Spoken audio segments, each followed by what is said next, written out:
Alaikum, je m'appelle Khalil Boulewan. Dans cette vidéo, je vais présenter notre projet de Deep Learning pour la classification d'images d'animaux. L'objectif principal est de construire un pipeline complet, tel que la préparation des données, l'entraînement de modèles en transfert learning, comparaison des performances, sélection du meilleur modèle, puis le déploiement dans une application Streamlit. Tout d'abord, on commence par la partie Notebook Jupyter qui contient toute la phase d'entraînement et d'évaluation. Donc, comme vous voyez, ce notebook présente une version professionnelle et modulaire d'un pipeline de Deep Learning pour la classification d'images d'animaux avec le transfert learning. Donc, l'objectif, c'est l'entraînement des trois modèles et aussi la visualisation telle que les images du cours, la matrice de confusion pour obtenir le meilleur modèle. La première étape, c'est l'importation des bibliothèques, comme par exemple TensorFlow et Keras, qui servent à construire et entraîner les modèles. Par exemple, NumPy sert à manipuler les tableaux et les images sous forme numérique. Matplotlib sert à afficher les courbes d'apprentissage, etc. Donc ici, on définit les paramètres globaux du projet, tels que le chemin où on a le dataset, image size, par exemple de 224 permet d'avoir des entrées identiques pour tous les modèles. Le batch size est égal à 32, c'est-à-dire combien d'images sont traitées en même temps avant de faire une mise à jour des poids. Et enfin, on a les poches en 40, c'est-à-dire il indique combien de fois le modèle va parcourir toutes les données d'entraînement. Après avoir défini ces paramètres, on passe au chargement du dataset. Dans cette partie, on charge notre dataset et on le divise en trois ensembles: train, le val, c'est-à-dire la validation, et le test. Donc, comme vous voyez, dans l'affichage, on a 4000, c'est-à-dire 1000 images pour chaque animal. 4 classes, on a les 4 animaux, l'éléphant, buffalo, rhino et le zèbre. 200, c'est pour le dossier validation qui contient 50 images pour chaque animal. Et ici, on a 800, c'est-à-dire 200 pour le dossier test. Avant d'entraîner un modèle, il est toujours important de vérifier visuellement les données. Donc ici, on parle de la visualisation des images du dataset. Donc ici, on affiche quelques images du dataset d'entraînement avec leur label. Donc cet affichage permet de vérifier trois choses. Donc premièrement, que les images sont correctement chargées, comme vous voyez. Deuxièmement, que les classes correspondent réellement aux animaux. Par exemple, ça c'est un éléphant, il affiche éléphant, buffalo, il affiche buffalo. Et troisièmement, il n'y a pas de problème de qualité ou de format des images. Donc, comme vous voyez. Donc, une fois que les données sont validées, on peut passer à la construction du modèle en transfert learning. Maintenant, on construit le modèle en utilisant le transfert learning. Le principe est de prendre un modèle pré-entraîné sur une grande base de données, comme par exemple ImageNet, puis d'adapter la dernière partie du réseau à notre nombre de classes. Le modèle est pré-entraîné, joue le rôle d'extracteur de caractéristiques. Il détecte la forme, la texture et le contour. Et ensuite, on ajoute une tête de classification qui produit les probabilités des classes de notre dataset. Donc, une fois le modèle construit, une fois le modèle est construit, donc il faut le compiler avant de pouvoir l'entraîner. Ici, on parle de la compilation du modèle.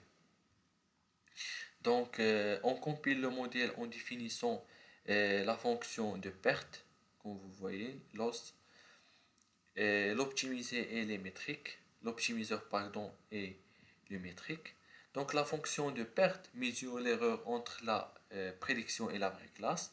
L'optimiseur comme Adam par exemple. Donc sert à mettre à jour les poids du modèle pour réduire cette erreur et le métrique principal utilisé est l'accuracy, c'est-à-dire le pourcentage de prédiction correcte. Donc maintenant, passons aux fonctions professionnelles. Donc comme notre objectif est d'entraîner plusieurs modèles, on évite de répéter le même code en créant des fonctions réutilisables. Donc par exemple, on a une fonction pour entraîner le modèle, une fonction pour afficher des courbes et une fonction pour l'évaluation et enfin pour la matrice de confusion. Cela rend le notebook beaucoup plus propre, plus facile à lire et plus facile à maintenir. Donc maintenant, on entraîne les modèles un par un avec exactement les mêmes étapes, ce qui garantit une comparaison équitable. Donc ici, on entraîne successivement trois modèles de transfert learning. Donc on garde les mêmes données, euh, les mêmes paramètres, les mêmes méthodes d'entraînement pour que la comparaison soit juste. Aussi, on mesure aussi le temps d'entraînement car un modèle peut être précis mais trop long, surtout si on veut l'utiliser dans une application. Donc après l'entraînement, on visualise les résultats avec les courbes d'apprentissage. Ici, on affiche les courbes d'apprentissage, l'accuracy et loss, une fonction coût, pour train et validation. Donc si la précision d'entraînement monte, mais la validation baisse, cela signifie sur-apprentissage. Donc l'objectif de ces courbes, c'est vérifier si le modèle généralise bien et pas seulement s'il mémorise les images du train, c'est-à-dire de l'entraînement. Ensuite, on a la fonction l'évaluation du modèle, la fonction matrice de confusion. Donc, la matrice montre exactement quelles classes sont confondues. Donc, sur la diagonale, on a les bonnes prédictions, mais en dehors de la diagonale, on voit les erreurs. Donc, cette matrice est très utile pour comprendre les limites du modèle. Des modèles, un dictionnaire qui contient les trois modèles à entraîner, MobileNet, ResNet et FishNet. Dans cette boucle for, on affiche le nom du modèle. Après le temps du calcul sous forme du nom du modèle, le test accuracy et le training time. Donc, comme vous voyez, par exemple, pour le premier modèle MobileNet, dans les poches 1, voilà training time et le test accuracy et la fonction loss. Donc la même chose pour les autres poches. Et voilà l'affichage de les courbes d'apprentissage et la matrice de confusion. Le même pour le modèle ResNet et pour le dernier modèle EfficientNet. Donc, comme vous voyez, par exemple, EfficientNet affiche une bonne précision, pas d'erreur, ce qui montre que ce modèle est le meilleur. Donc, passons maintenant à la comparaison des modèles. Ici, on fait la comparaison des trois modèles, par exemple, entre l'EfficientNet, ResNet, MobileNet. Le test d'accuracy du FishNet est égal à 1, ResNet est égal à presque 0,99. Donc par exemple ici, si les deux modèles ont une précision proche, on regarde aussi le temps d'entraînement pour choisir celui qui est plus efficace. Donc le temps d'entraînement de EfficiNet est plus petit que ResNet. Donc le meilleur modèle est EfficiNet avec une test d'accuracy de 1. Donc ensuite, on sélectionne automatiquement le meilleur modèle et on le sauvegarde. Donc comme vous voyez, le meilleur modèle sauvegardé sous bestmodelefficientnet.keras. Donc maintenant qu'on a un modèle final prêt, on passe au déploiement dans une application Streamlit. L'objectif de l'application est de permettre à un utilisateur de charger une image, d'obtenir une prédiction claire, puis de corriger si nécessaire et enregistrer l'image dans le dataset. Visual Studio Code nous permet de structurer proprement le projet, de gérer les fichiers et surtout de créer une application interactive que l'utilisateur peut utiliser sans connaître le machine learning. Donc, on commence par regarder la structure globale du projet dans Visual Studio Code. Cette organisation est essentielle pour garder un projet propre et professionnel. Donc, la première chose, c'est le dataset qui contient les données d'entraînement. Chaque classe correspond à un animal, par exemple buffalo, elephant, rhino, zebra. Pour le dossier result, c'est juste contient deux images pour l'accueil de notre application. Image qui affiche le tableau des précisions, pardon. C'est ce tableau. C'est juste pour afficher l'accuracy du meilleur modèle. Et la deuxième image, c'est la matrice de confusion de modèle EfficientNet.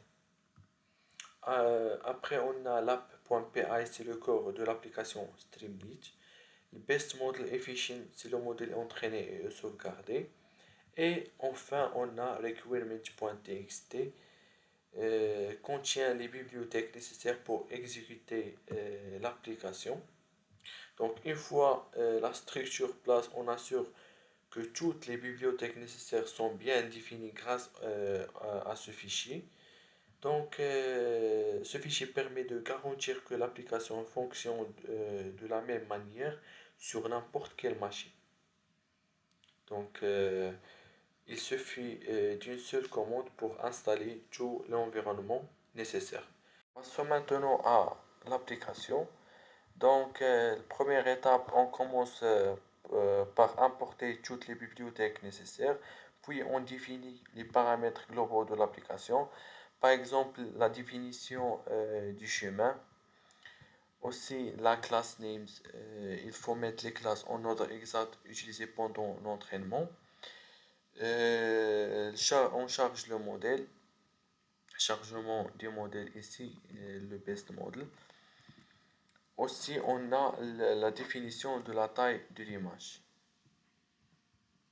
Ensuite, on a la section initialisation Streamlit ainsi. Ici, on initialise l'application Streamlit et on ajoute CSS personnalisé pour avoir une interface plus professionnelle. Donc, le rôle de st.setPageConfig, c'est pour éviter l'écran blanc. Et on a le CSS pour les couleurs, les statistiques et la carte. Donc l'objectif n'est pas seulement prédire, mais aussi d'offrir une bonne expérience utilisateur. Donc passons maintenant aux sections chargement sécurisé du modèle. Donc cette fonction permet de charger le modèle une seule fois et d'éviter de le recharger à chaque action. Donc le rôle de cette fonction load model safe, c'est vérifier si le modèle existe, charger le modèle EfficientNet. Donc, passons maintenant à les fonctions utilitaires. Pardon. Donc, ces fonctions sont le moteur de l'application. Elles font tout le travail en arrière-plan.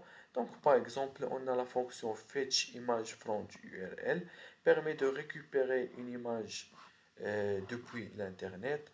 On a la fonction preprocess build, préparer l'image pour EfficientNet. On a la fonction predict image pour faire la prédiction.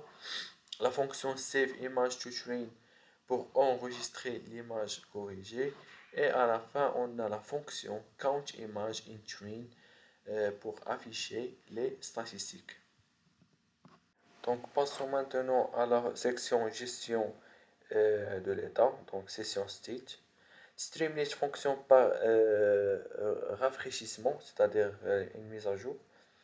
Donc on utilise la session state pour garder les informations en mémoire, exemple l'image chargée, la classe prédite, la classe corrigée et les probabilités. Donc passons maintenant aux sections page de l'application où on a l'accueil, la page de présentation de projet avec les résultats et les statistiques par classe. On a import plus prediction. L'utilisateur importe une image ou code une URL, puis cliquez sur prédire. On a la correction si nécessaire. Par exemple, si la prédiction est fausse, l'utilisateur peut corriger la classe. Et enfin, on a le menu enregistrement, c'est-à-dire l'image est enregistrée automatiquement dans le dossier train avec un nom standardisé. Alors maintenant, on lance l'application. Donc, on ouvrir un nouvel terminal. La première chose, c'est installer les bibliothèques à l'aide de pip install requirement.txt. Après, on fait streamlit run app.py pour lancer notre application.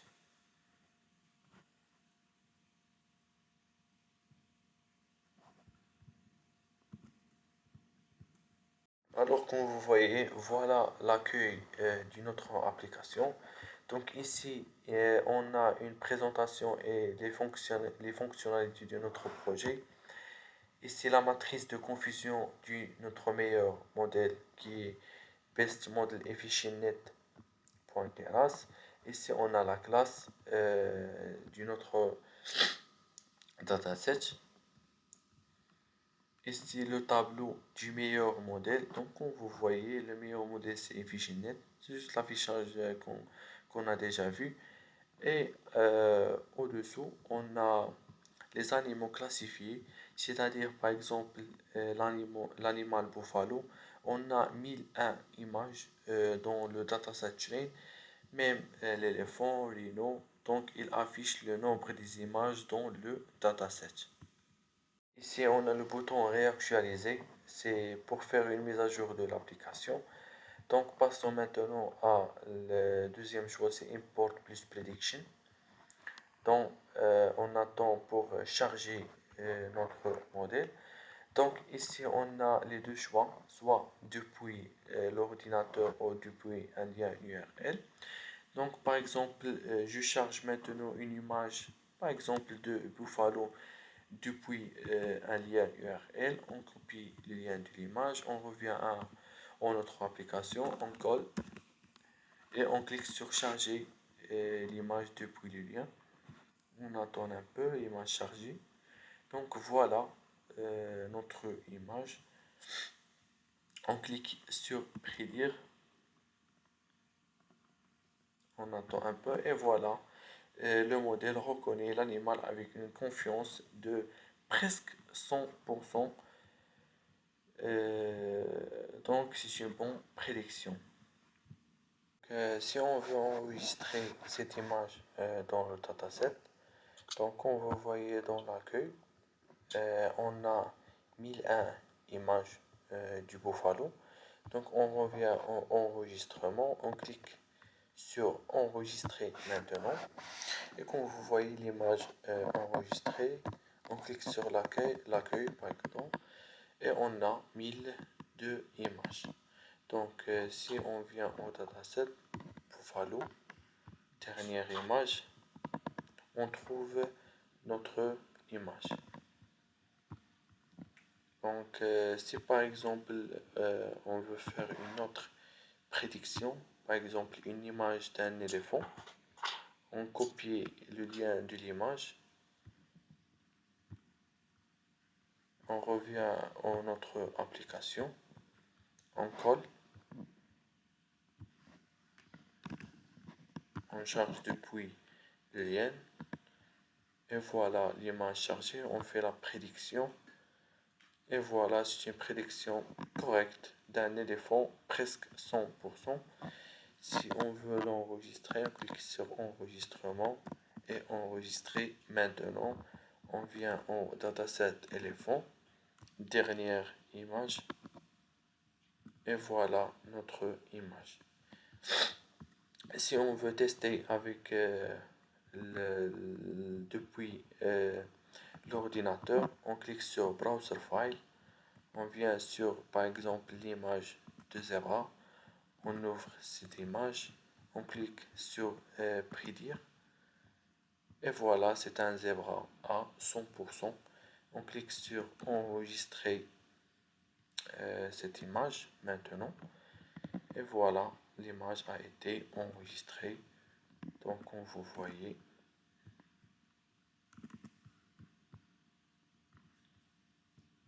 donc voilà. Donc ça, c'est pour notre application. Donc cette application montre comment passer d'un modèle entraîné en Jupyter Notebook